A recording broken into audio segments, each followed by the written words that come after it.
Greetings, and welcome back to the Grindhouse. It's been a while, admittedly. 3 years ago, I had reviewed 2 Lucio Fulci films. The first one being the first of the Gates of Hell Trilogy, City of the Living Dead. The second one being The Beyond. Finally, we come to the third and final piece of the Gates of Hell Trilogy, the unofficial Lucio Fulci Gates of Hell Trilogy. This one is House by the Cemetery. And it's a damned good movie, to be quite honest. It's kind of a mad scientist film, in the sense that it's not really like the 7 Gates of Hell are built into the property of a hotel or a city or anything like that, like in the other 2. This one is in the basement, but it's not a gateway to hell. It's basically a mad scientist story. The binding point of the trilogy is the fact that Catherine McCall, is in all 3 films. Also to note, there is Giovanni. Hold on a moment. Let me see if I can find the name here. I want to get this name right. Giovanni Frezza. I don't know. I hope I didn't butcher the name. Anyway, he has done a lot of movies in terms of in the 70s and 80s. I kind of refer to him as the Macaulay Culkin of horror and sci-fi, because this kid, when he was a child, was in quite a few movies. He was in Demons, he was in Warriors of the Wasteland, and I think he played a character named Bob in that one too, ironically. And in this one he plays Bob, who is the child of the doctor, not the mad scientist, but the other doctor and his wife. They moved to, I think they ended up moving to Massachusetts, according to the booklet I was reading that said something about that took place in Massachusetts. Although it looks more somewhat like New York's, like upstate New York. So I could be wrong on that one.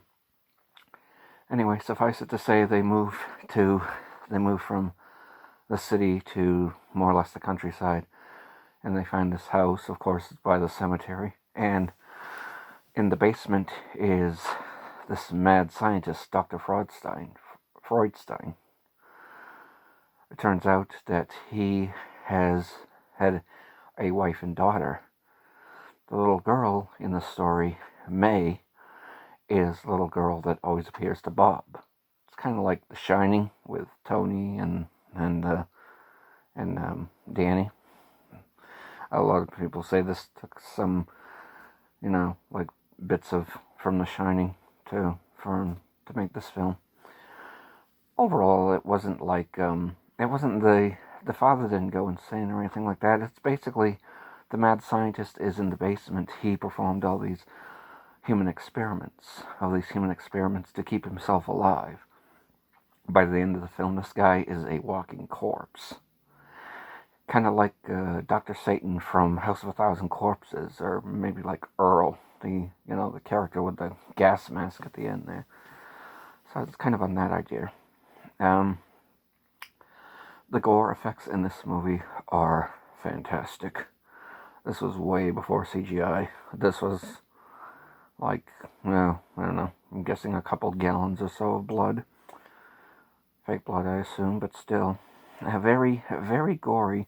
There's one scene with a bat that I didn't really care for, because I like bats. I kind of felt bad for the bat, but it was a pretty gory scene. It was basically, the bat was attacking Catherine McCall, getting into her hair.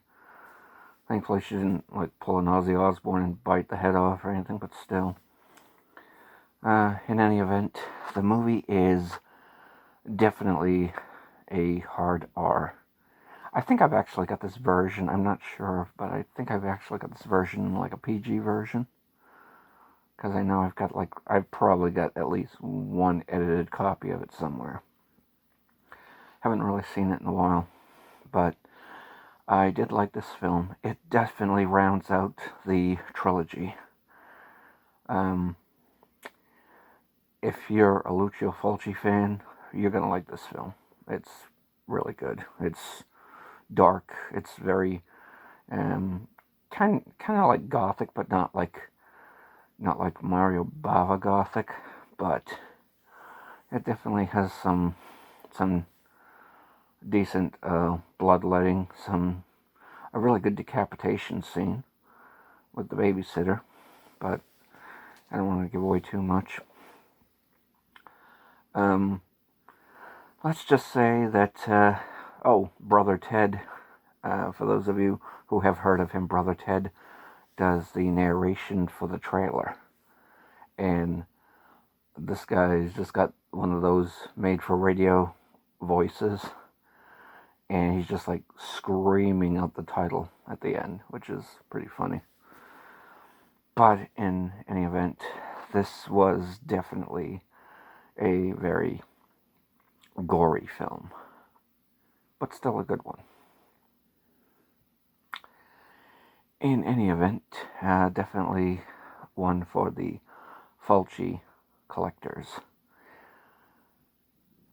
I have yet to review some of the ones I've actually wanted to also review: New York Ripper, Zombie, and Cat in the Brain. So, this has been the Halloween portion, at least for now, of the Grindhouse. Until we meet again, fare thee well.